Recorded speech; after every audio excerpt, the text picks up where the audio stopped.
Oh, that's probably not gonna happen. Yeah. You know, I'm not talking about a big scale like what we're used to.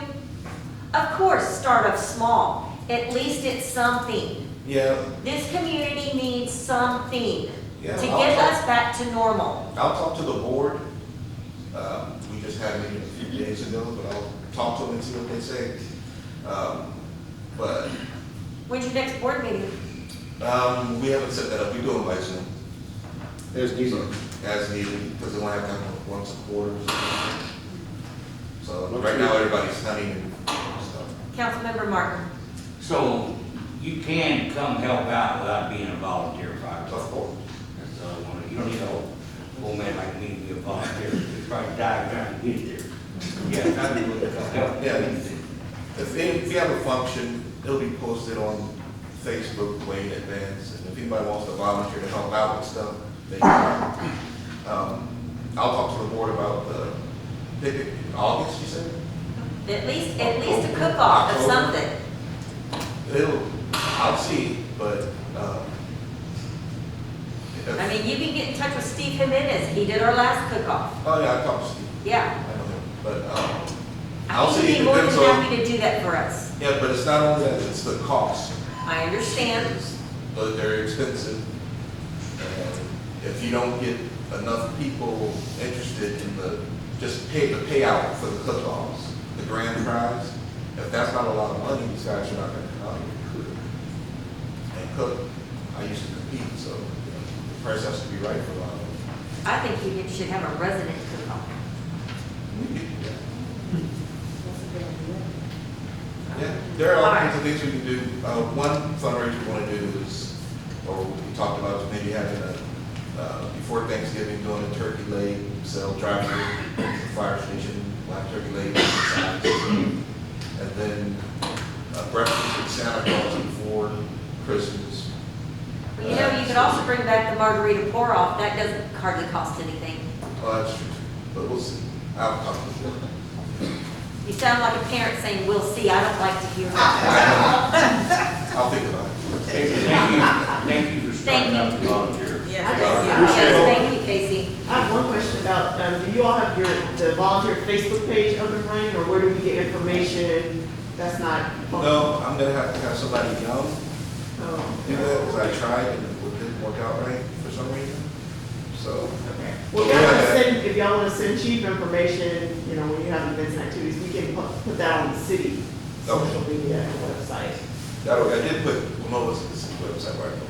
You know, you should put all your contact information ahead as soon as possible. Yeah, because that way we can advertise that you're seeking Oh, yeah. volunteers. It would hurt. Yeah, and then We have that, people can go to, it's the National Volunteer Fire Council.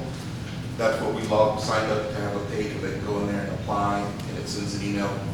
And then Domingo has been calling people back. But I can give you that information, so you can post that.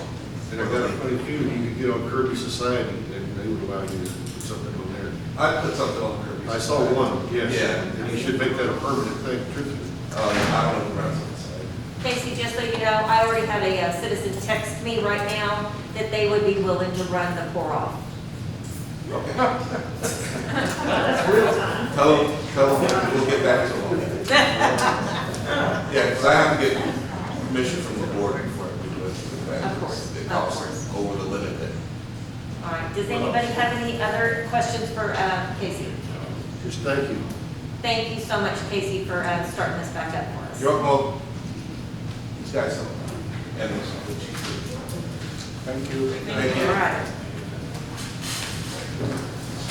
8C, discussion and possible action on the City of Kirby investment policy, strategy, and options.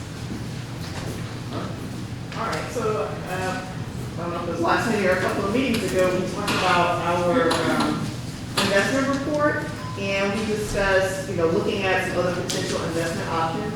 So in your package, you had copies of the resolutions, but you do have to review and update annually, so that will come up in January.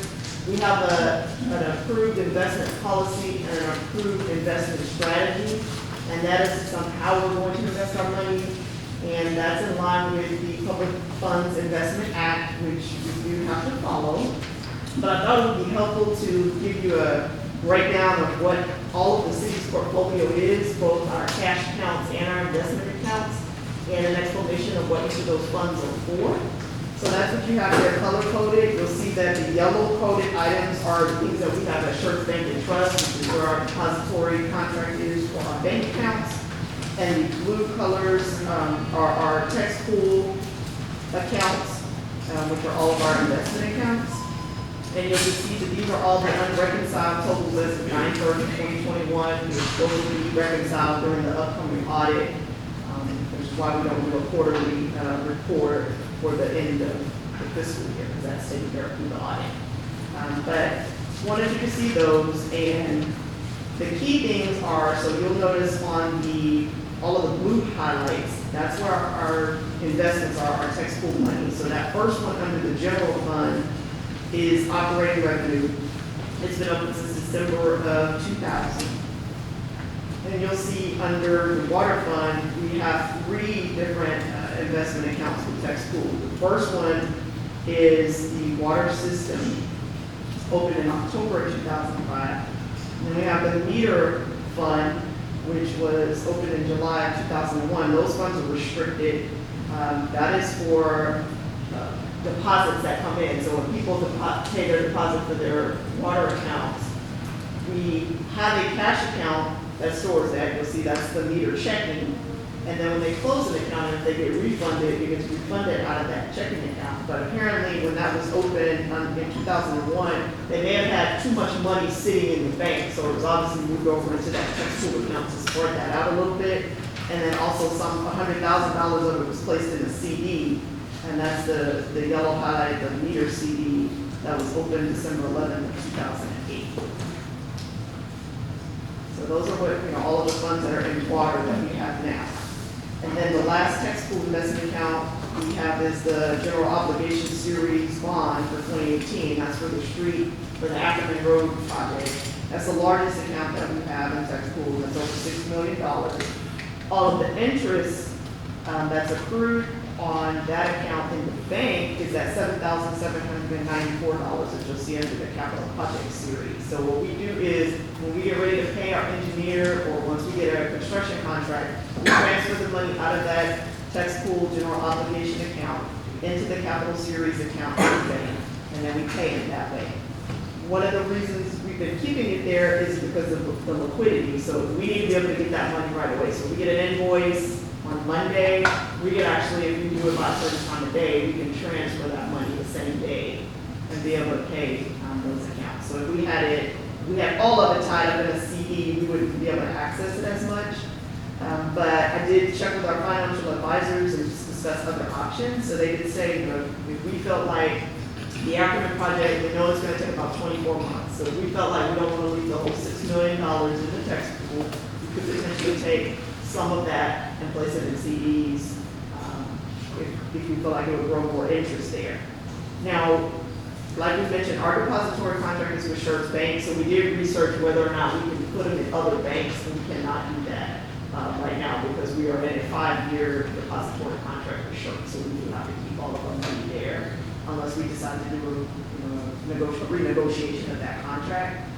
And in the future, if we wanted to look at multiple contracts with different banks, we could do that at the time that we bid it out and negotiate contracts. So that's something that you can consider for the future. We also talked about, I know we had some discussion last time about why we didn't want to put more of that money into Church Bank. So right now, Kirby has about $3.8 million total in Church Bank with all of these yellow accounts. So they have given us a letter of credit for $4 million max. So we cannot put more than $4 million into Church Bank under this current letter of credit. Now, they did say if we want to renegotiate a higher letter of credit, that's something we could consider talking to them about, but they don't necessarily favor that because it lowers their ability to lend money.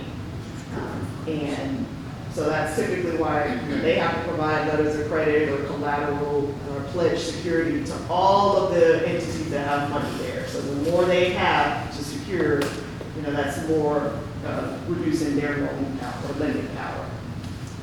So, you know, I thought it'd be good for you to see this and just kind of think about it. So we have about $12.6 million total.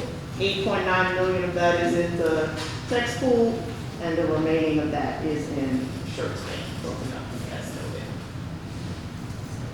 We don't have to make, you know, any decisions tonight, but if y'all have questions, you can answer those, and you want to think about it, and we'll come back another time and talk about moving some money around. Well, Does anybody have any questions for Monique? no, I don't have a question, I just have a comment. Okay, Councilmember Salazar? Well, I think what we need to do is just leave it alone for right now. We also need to understand that if we do make more than 25%, then we're gonna get taxed for it. And then the rest of it is gonna go back to wherever we got that money from. Yeah. Whatever. That's on the bond. Yeah, on the bond. On the bond, Yes. it's gonna go back. Correct. Whatever 25% we make over it. Then here again, we cannot, if we put in for 30 days, even for a 30-day CD, and then the bill comes in tomorrow, what, are we gonna cut that CD off and get fined? Correct. We can't be doing that. You know, that's why this account for municipalities was created, so you can be able to get your money, you know, like, you know, we're trying to rebid out, that's gonna cost us money. But if it's in a CD, you can't go out and get that money to pay for a rebid. Are there any more questions or comments? Monique, so if we make any changes or major changes or anything like that, is it run through the city attorney?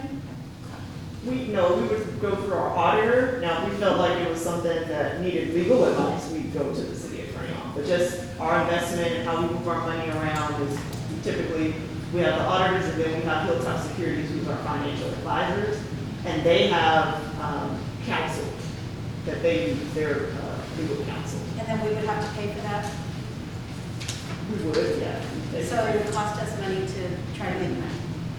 Yes. All right. And there's that option, like some cities, you pay a financial advisor on retainer and let them do all of the investments. We typically are doing them in-house. Myself and our finance director are our investment officers, and we do them ourselves in consultation.